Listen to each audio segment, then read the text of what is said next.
Queridos irmãos, queridas irmãs, então nós vamos dar sequência no vídeo, esse é de 181. Então, a sequência, né? Então, eu vou voltar a ler novamente esse trechinho. Eu sou carne de pescoço. Para estudar aqui comigo aqui, tem que ter paciência. Porque eu não vou comentar, mas eu vou dar sequência. A Igreja reconhece como autênticas certas manifestações da Virgem e de outros santos, em aparições, visões, comunicações orais, etc. Essa crença não está em contradição com a doutrina da comunicação exclusiva dos demônios? Acho que nós já explicamos isso já, assim, parcialmente, no vídeo de número 180, né? Sequência.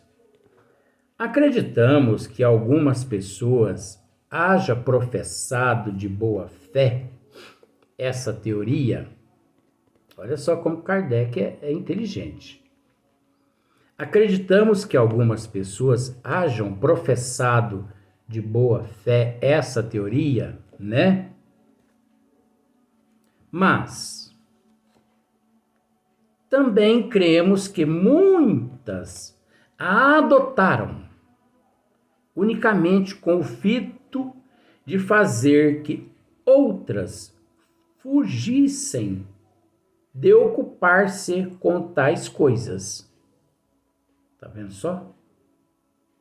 Então, como Kardec aqui mesmo está dizendo, ele acredita que muitos, né, hajam professado de boa fé essa teoria, mas também ele crê que muitas a adotaram unicamente com o fim de fazer que outras fugissem de ocupar-se com tais coisas.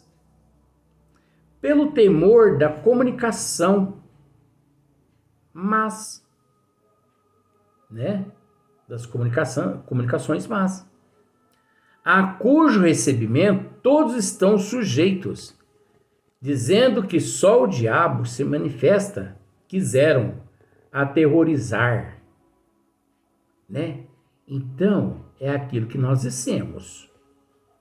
Dizendo que só o diabo, né? Dizendo que só o diabo se manifesta, quiseram aterrorizar. Então, eles acreditam que nessa contradição, né? É uma contradição. Ora, por que que os santos podem aparecer, pode comunicar e o diabo não pode? E quando, vamos usar esse termo, viu? Esse aqui é um termo, viu? Por que que aqueles fora do catolicismo, quando recebem algum espírito, né? Ele é tido como um bruxo, um feiticeiro, um hereges, né?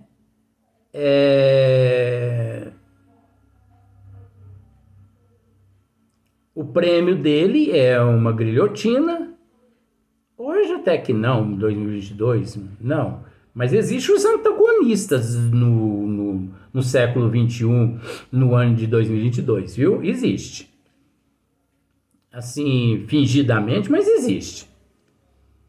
Os antagonistas. Não ferrenhos como na época de Kardec, mas existe.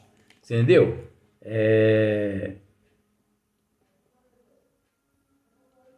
Porque na época, eles não davam sossego a Kardec. Era demais. Então, porque aí esses seres, fora da Igreja Católica, o prêmio deles era fogueira, como Joana d'Arc, né? Até porque Joana d'Arc teve também o processo de hereges, mas também teve uma conspiração lá entre os ingleses e os franceses, e os franceses e os ingleses, Por isso também que ela foi condenada à morte, à fogueira. Então não vamos querer dizer com isso que Joana d'Arc, ela foi levada à fogueira apenas por heresia. Não. Não é isso que consta na pátria espiritual. Ela, Joana d'Arc, houve uma conspiração lá e ela foi traída pelos amigos franceses que a entregaram aos ingleses. E naquele vai, vem, vai, você entendeu? Só sei que, por que isso, essa conspiração, por que essa traição? Porque todos nós sabemos que Joana d'Arc é nada mais, nada menos, foi nada mais, nada menos que Judas, aquele que há 2000 anos atrás vendeu o próprio Cristo por 33 moedas. E por incrível que pareça, Joana d'Arc também foi vendida, né? Ela foi vendida aos ingleses. Olha só para você ver. Consta isso, mas tem muitas histórias que estão engavetadas. Os historiadores engavetaram. Eles engavetaram para poder assim, não se tornar uma vergonha mediante o clero. Porque você observa, hoje em dia, tudo que você procura com relação à vida dos bispos, à vida dos papas, as histórias, são assim, histórias fantasiadas. Entendeu? Histórias distorcidas. Então busca para você ver a respeito de Gregório II, o responsável pela primeira cruzada no ano de 1200. Não se preocupe com essa data não, mas Gregório II, estude a biografia dele. Ao estudar aquela biografia dele, você vai pensar assim, nossa, esse Papa foi um santo, é? Mas os biógrafos dele o colocou daquela forma ali, como um santo.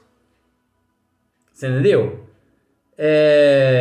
Como, eu não vou dizer nome de muitos aqui, não vou dizer nome de ninguém, mas eu vou dizer assim, quantos ditadores passou pela terra? Então,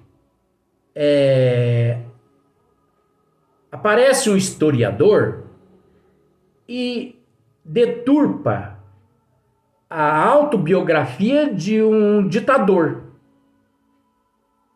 Então vamos supor que ele matou 10 milhões de pessoas. Mas o historiador vai colocar lá que ele foi uma pessoa que auxiliou, amparou, socorreu mais de 10 milhões de pessoas. Porque ele foi enviado por Deus a salvar a humanidade. Ora, gente, papel aqui na Terra aceita tudo. Então, se você buscar a autobiografia dos papas, você vai encontrar todos aureolados de luz. Então, é até difícil você descobrir realmente aqui na Terra o que esses seres fizeram. Oh, mas como que você sabe essas histórias? Porque eu estudo lá nos departamentos do plano espiritual. Porque eu busco aqui na Terra, eu não encontro nada. eu encontro isso que eu estou dizendo para vocês aqui. Essa encheção de bola de vidro. Porque aqui na Terra eles enchem a cabeça da gente de bolinha de vidro. Agora você observa no Espiritismo.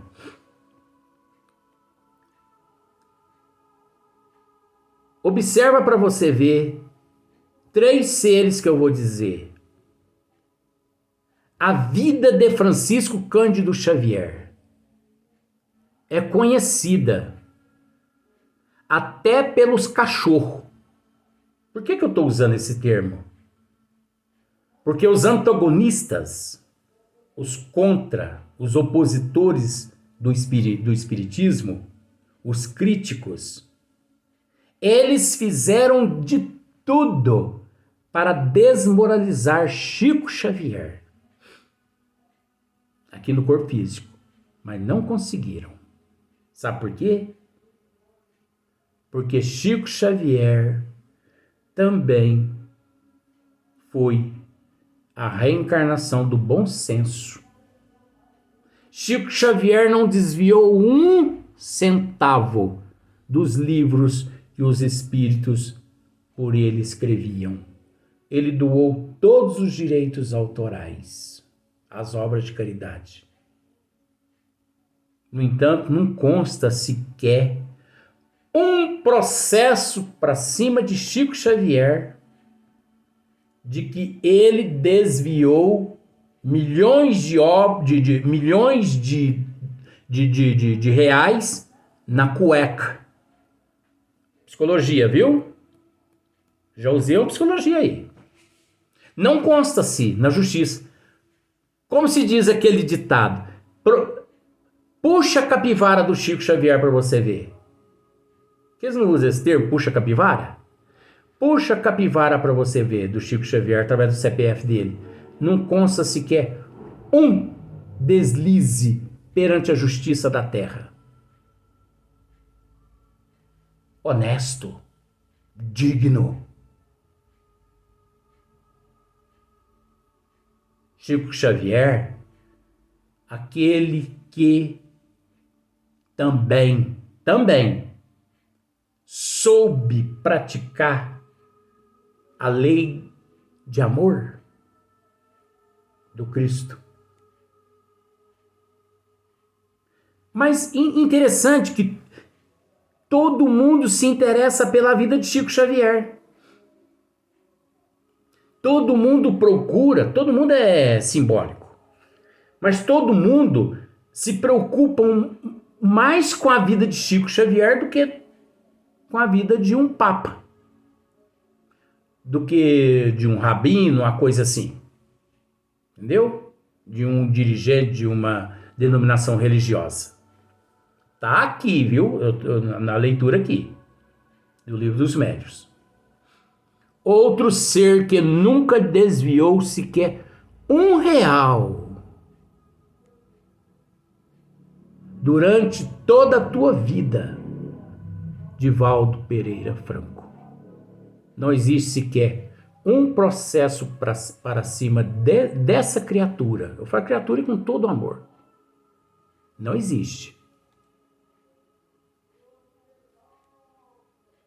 Reencarnação do bom senso. Chico Xavier. Divaldo Pereira Franco. Outro ser, Carlos Bacelli. Não existe um processo para cima dele onde acusado de dinheiro na cueca. Eu falo dinheiro na cueca mesmo. Isso é psicologia para servir para muitos aí. Muitos corruptos. Dentro da doutrina dos espíritos, por isso que eu digo pseudos espírita. Carlos Bacelli, bom senso reencarnado. Outro, Hippolyte Léon Denisard Rivail. Que se sabe de Hippolyte Léon Denisard Rivail em matéria de processos para cima dele por terem assim, por terem, né, descobrido na época alguma fraude, alguns deslizes, Kardec usou-se das obras da codificação para poder sobreviver? Não. No entanto, Kardec fazia financiamento com os parentes e outras instituições, que não me importa, mas isso aconteceu, para ele manter a codificação, o projeto da codificação, o bom senso reencarnado. E assim, muitos outros, Camilo Flammarion, Leon Denis, François Gabriel Delanne, François Marie Gabriel Delanne, o professor Eurípides Barçanufo, que, como político, pegava o dinheiro que ele ganhava na prefeitura e transformava tudo em medicamento para ajudar os pobres. Outro, Dr. Bezerra de Menezes. Vamos para o próximo vídeo, mas dar sequência nesse assunto.